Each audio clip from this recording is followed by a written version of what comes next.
En el año 2008, el Ecuador, por voto popular, escogió tener una nueva constitución. Este cuerpo legal fue visto como progresista e innovador. Más de una década después, para muchos sectores políticos, su manipulación abonó para consolidar un sistema hiperpresidencialista, en el cual el presidente de la República captó la mayoría del poder, subordinando a las otras funciones del Estado. Los académicos investigadores de la Universidad Andina Simón Bolívar, sede Ecuador, doctores Agustín Grijalva y Víctor Granda, exponen sus argumentos y análisis del tema hiperpresidencialismo en el gobierno del presidente Rafael Correa. En la Constitución de Montecristi hay una fuerte tensión entre hiperpresidencialismo, es decir, concentración de muchas atribuciones, de mucho poder en el presidente de la República, y la tabla de derechos y las garantías, que también en esta Constitución es ampliada. El presidente Correa siempre lideró este sector hiperpresidencialista, que lo que quería era, digamos, garantizar en la Constitución normas que le permitieran tomar decisiones.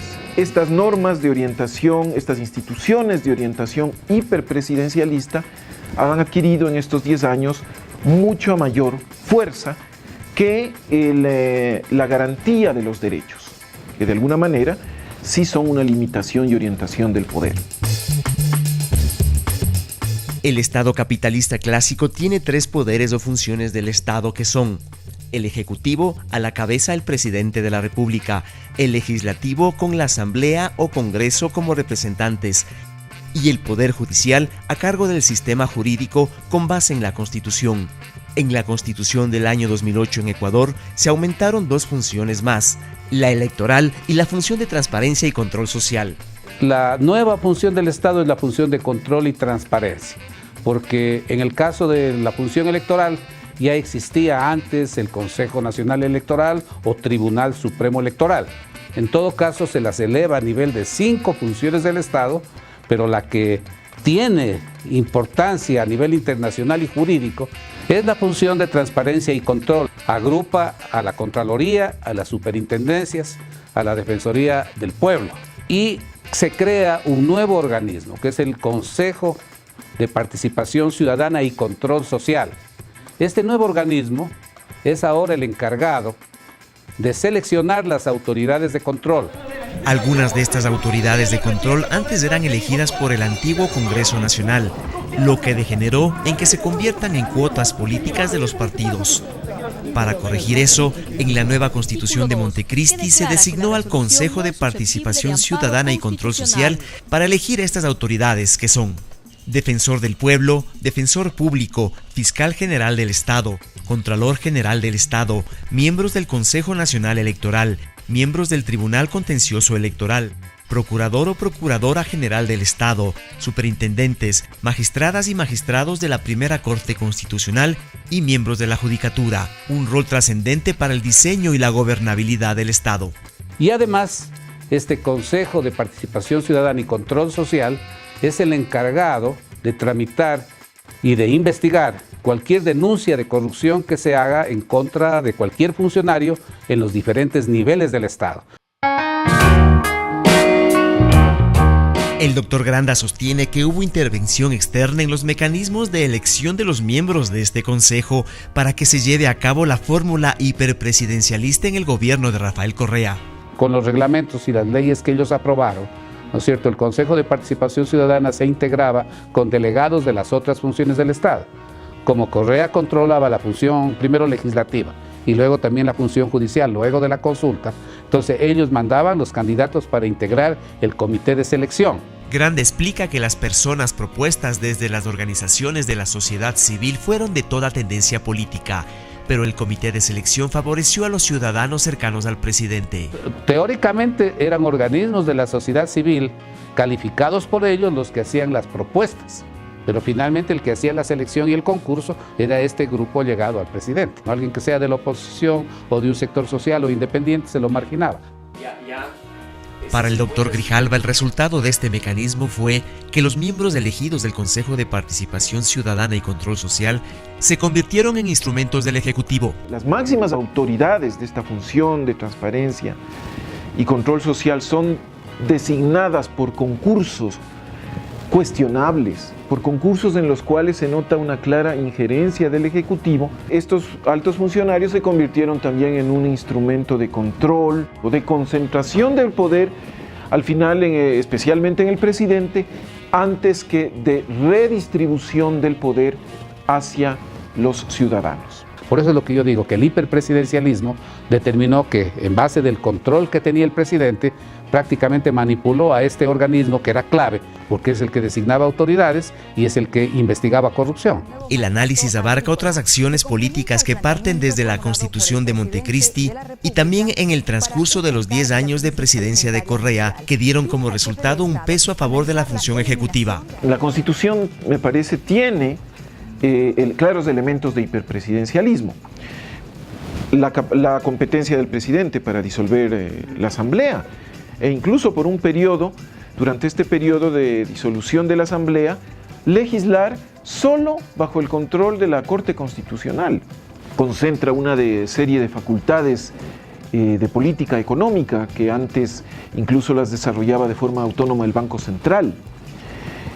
Pensemos que, por ejemplo, en materia de consulta ambiental, la última voz, la última palabra la tiene también el presidente de la República. En la misma Constitución se ponen excesivas exigencias a los juicios políticos que podrían plantearse contra los ministros de Estado y altos funcionarios del Estado, incluso contra el propio presidente y vicepresidente. Pues en los 10 años, de 19 solicitudes de enjuiciamiento político a ministros de Estado, las 19 peticiones fueron archivadas, con lo que en definitiva se anuló el juicio político.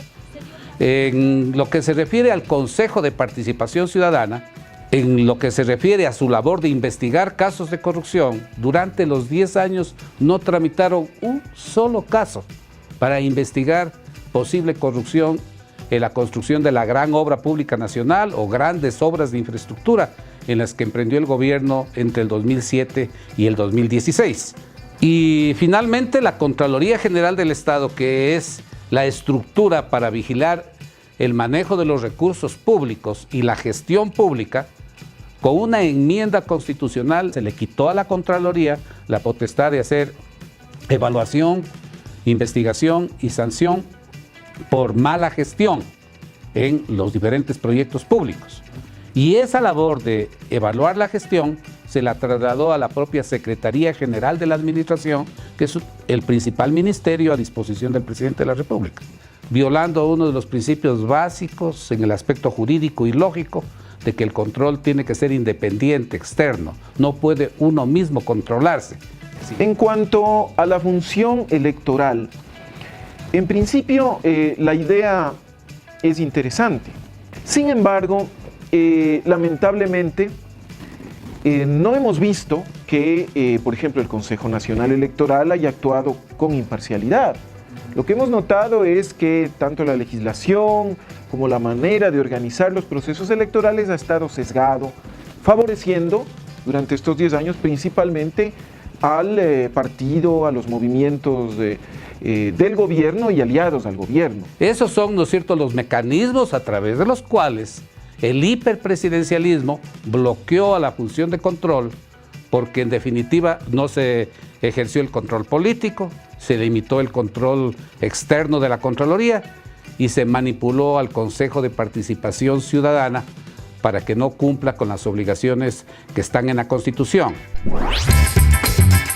Grijalva explica que las constituciones son un espacio de disputa política para definir el modelo social, económico, la convivencia, los derechos y obligaciones de los gobernantes y gobernados, así como el camino a seguir de un país. En el caso ecuatoriano, durante el periodo del 2008 al 2017, el hiperpresidencialismo endosado al gobierno de Correa minimizó el campo de los derechos ciudadanos que contiene también a nuestra Constitución. No podemos caer en la simplificación de ver a la Constitución en blanco o negro. La Constitución ha sido también en estos años un campo de lucha al cual han recurrido y que ha sido invocada tanto por un ejecutivo que ha buscado concentrar el poder, como por las organizaciones, movimientos sociales y ciudadanos que han buscado limitar y orientar ese poder en dirección hacia los derechos. Durante los 10 años de la Constitución ecuatoriana, el marco jurídico fue una herramienta poderosa para la concentración del poder por parte del Ejecutivo. Los análisis cercanos a Correa proponen que ese marco constitucional permitió la gobernabilidad del presidente en nuestro país, donde los grupos fácticos históricamente han coaccionado al presidente. Mientras que el análisis crítico de sectores distantes al poder, como los doctores Grijalva y Granda, argumenta que el hiperpresidencialismo de Correa fue parte de un modelo jerárquico que anuló otras visiones democráticas para dirigir el Ecuador, y como resultados hubo una galopante corrupción y falta de control político.